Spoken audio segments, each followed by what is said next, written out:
Okay, 2023 was one of the wildest years in politics that I can remember. So as we close out the year, my fellow MSNBC anchors and I are taking a look back at the top political moments of 2023. I'm going to start. It's pretty easy to be cynical in the world of politics today. So the best moment for me was when Tennessee State Representatives Justin Jones and Justin Pearson spoke so passionately on the floor in the wake of the Nashville shooting back in March. Instead of stopping the NRA's legislation that we know is killing people, we are seeing the proliferation of gun sales. And we are demanding enough is enough. Enough is enough. It gave me some hope about the next generation of politicians.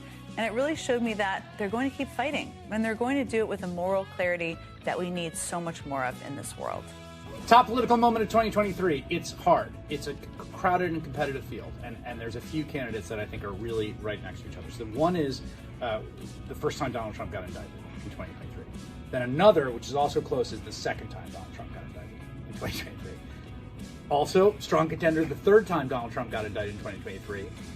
And likewise, a dark horse, but also the fourth time Donald Trump got indicted in 2023. I think they're tied for first in this very, very eventful year. I could not nail it down to one. I got two political stories for you for 2023. The first was the arraignment of former President Donald Trump by DA Alvin Bragg here in Manhattan. I was outside the courthouse, and it was history in the making.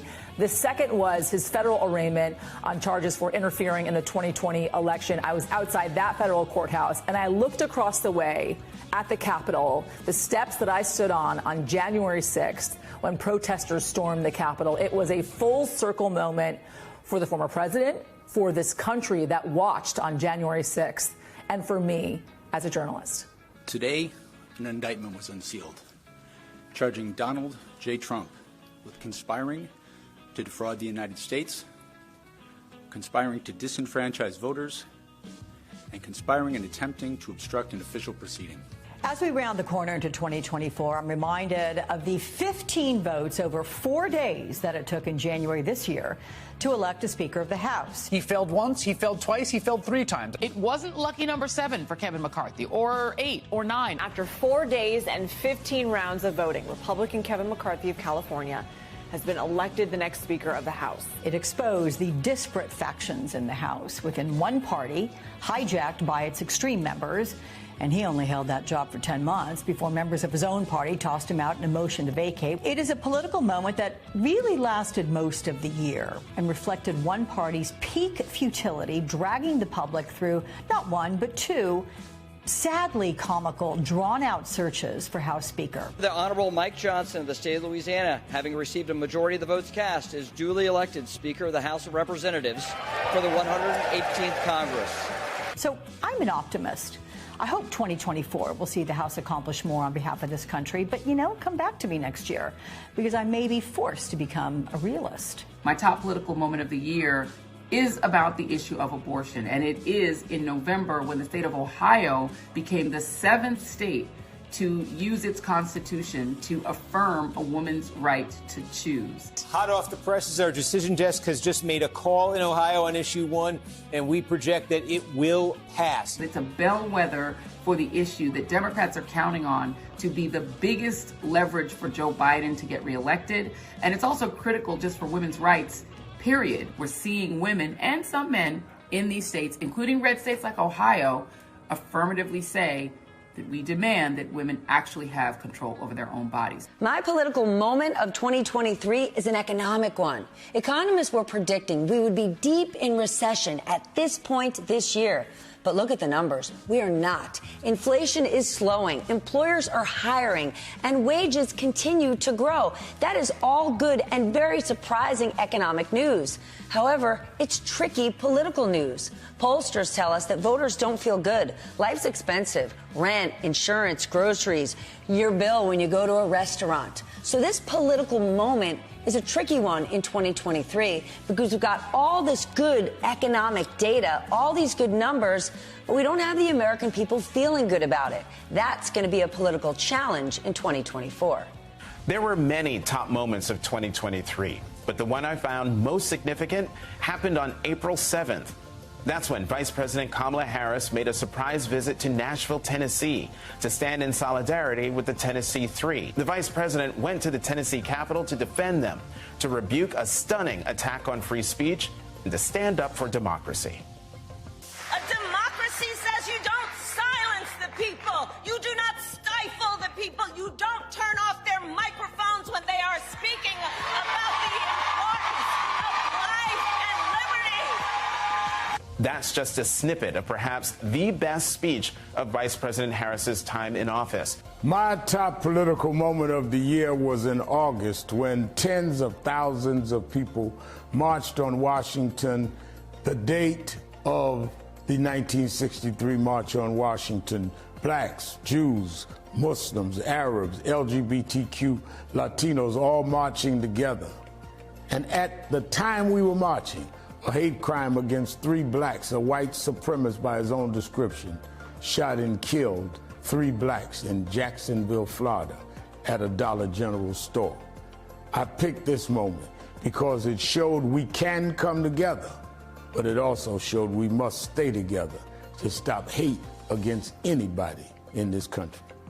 Donald Trump and his criminal cases have now teed up a critical legal issue to be decided by the Supreme Court of the United States, and that is whether or not a president can have criminal exposure and liability after he leaves the Oval Office for criminal conduct that is committed.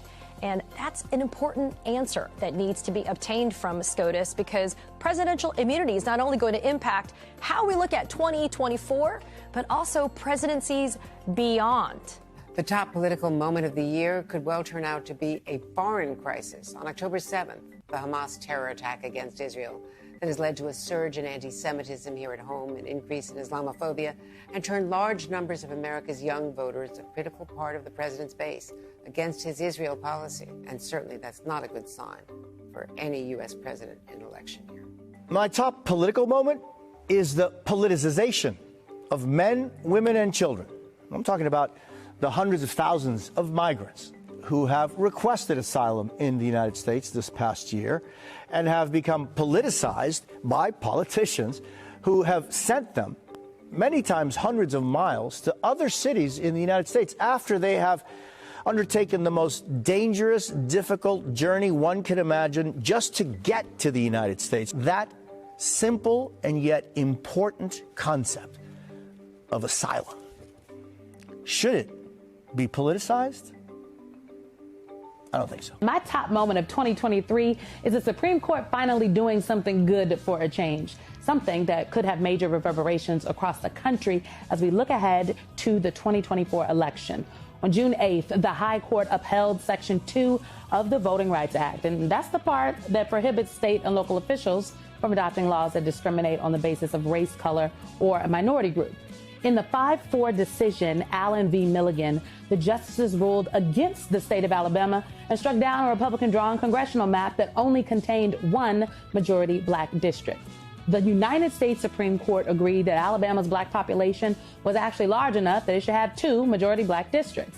So in other words, the court gave voters the right to pick their leaders and not the other way around. My top political moment of 2023 was learning who the hell is Harlan Crow. I mean, that is not a name I would have thought I was going to learn a lot about. But in 2023, lo and behold, Harlan Crow is a name that I've become very familiar with. A billionaire Republican donor, Harlan Crow. Harlan Crow. Harlan Crow. Harlan Crow. The reason is all of the connections between Harlan Crow and a sitting Supreme Court justice by the name of Clarence Thomas. The amount that we have learned about Justice Clarence Thomas and the allegations of corruption and unethical behavior and connections to very powerful, very wealthy people, including Harlan Crow, well, I got to say that just takes it to a whole new level. And there you have it, our top political moments of 2023. And if I were to make a New Year's prediction, 2024 is going to be even wilder. We'll be bringing you every moment as it all happens, so see you there.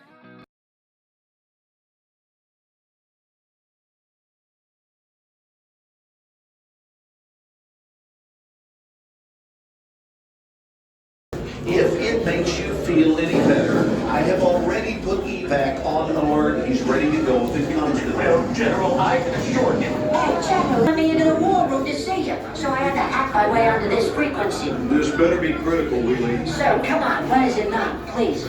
Okay, couple of things. I wanted low on the double. I was thinking about taking a couple of months sick leave, maybe starting today. And, oh yeah, I intercepted a transmission from Megatron. Then send it through. Yes, sir, right away, sir. And so I was so damn good on the other stuff. This is your last warning, insects. Relinquish what remains of the Allspark. So who's the insect? You? What? Who's the insect? Protect you. They were defeated on our world, and we will defeat them here. This was just a diversion. Security, please bring up. Rabbit, she's already inside. Deeds! Give me an update on that reserve. What's readiness? What was his name? What was it? Evac, sir. Right, evac.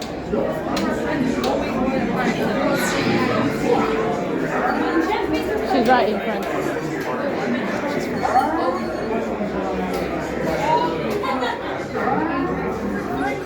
We are facing a heavy, sustained attack. They appear to be after the Allspark. General! General! Need to immediately hold on. National security advisory. Stay down. Check it out. There is a celebration for the amateurs suicide mission.